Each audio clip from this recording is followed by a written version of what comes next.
歡迎大家又再一次返嚟收睇金金貓模型頻道啊！我呢個頻道最主要係介紹一啲模型嘅完成品分享。不過事先聲明啦，我一定係砌得唔靚嘅。我純粹係想俾一啲有興趣都想玩模型嘅朋友喺買之前多一個參考嘅影片。如果睇完呢段影片中意嘅話，記得俾個 like 同 share 俾有興趣嘅朋友睇啦。好，即刻介紹呢一集嘅 R 裝備同埋每位 F90 fans 都最中意嘅 V 裝備。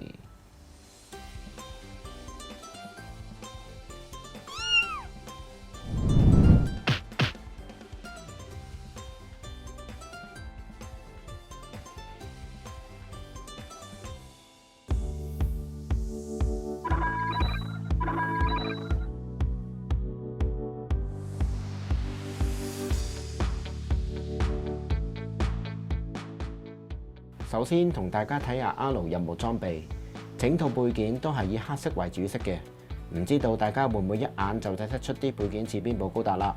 我一陣間先開估。呢套 R 裝備包括覆蓋成個上半身嘅匿蹤裝甲，左邊同右邊各一塊。之後就係雙手各自一個光學攝着槍組件，跟住就係內藏機雷同埋偽裝氣球嘅雙腳組件。再加埋裝喺背脊嘅光學攝像鏡頭，就組合成呢個 F90 R 梯啦。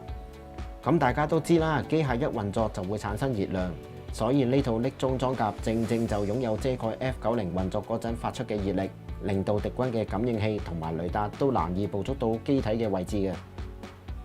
而家就開估佢個外形似邊部高達啦，相信大家都會估到係屬於北比高達系列嘅地獄死神高達。不過呢套裝備嘅構思就令到未來嘅海盜高達開發出全複式披風，所以 R 裝備對於日後嘅機體發展有住好重要嘅地位㗎。開晒啲燈俾大家睇清楚裝上身個外形先。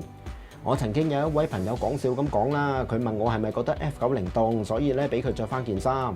咁其實我朋友講緊嘅應該係 C Coldless 裝備啦，但係到而家連設定都未見到有，所以真係唔敢講 C 裝備係點樣樣嘅。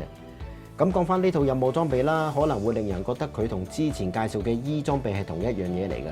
不過 E 裝備主要係用嚟干擾同埋收集敵軍情報，而 R 裝備就可以喺米洛夫斯基粒子散佈嘅環境下進行偵察任務，同埋當敵人揾唔到 F90 嘅時候咧，喺背後利用光速劍進行暗殺。共通點咧就係大家都係可以幫自己友咧進行撤退嘅。而佢雙手嘅攝像槍係可以連接纜線作遠距離索敵同埋收集情報，但係嗰條纜線可以伸到幾遠呢？官方就冇講啦。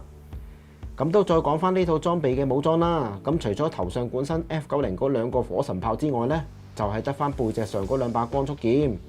咁其實官方都講佢腳部配件係有隱藏機雷嘅，不過可惜 Bandai 冇做到出嚟。好啦，嚟到介紹嘅最後啦，大家估唔估到呢個 pose 係似邊部高達呢？就係閃光之凱撒衛嘅主角機 C 高達啦，唔知道大家覺得似唔似？咁呢套裝甲5分為最高分，我係會俾4分嘅。不過都係講嗰句啦，分數都只係我個人主觀嘅意見，真係值唔值得入手就要你哋自己決定啦。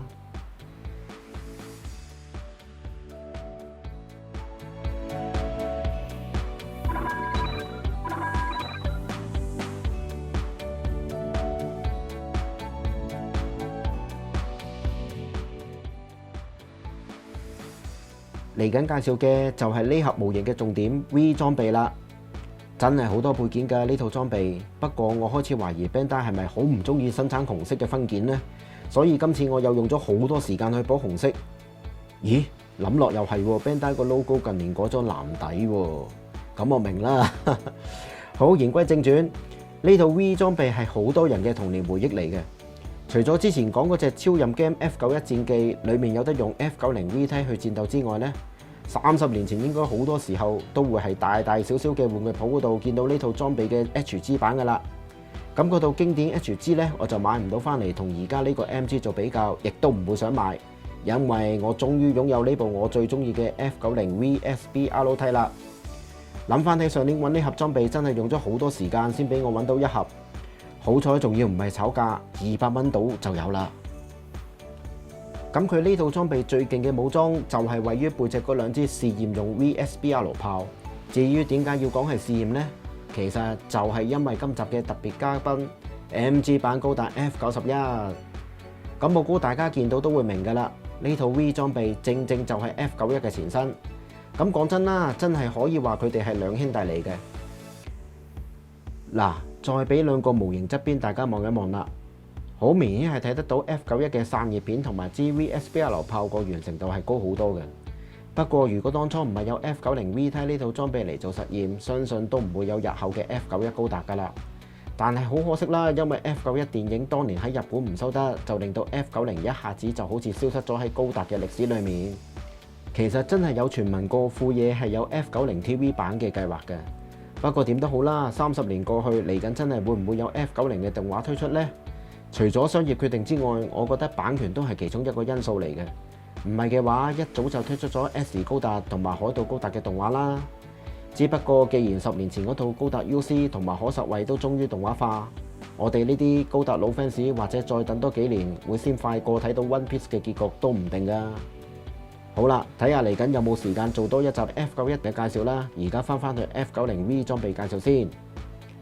光速軍刀、光速盾牌同埋呢套裝備嘅專用光速步槍都係 VT 先擁有嘅武裝嚟嘅。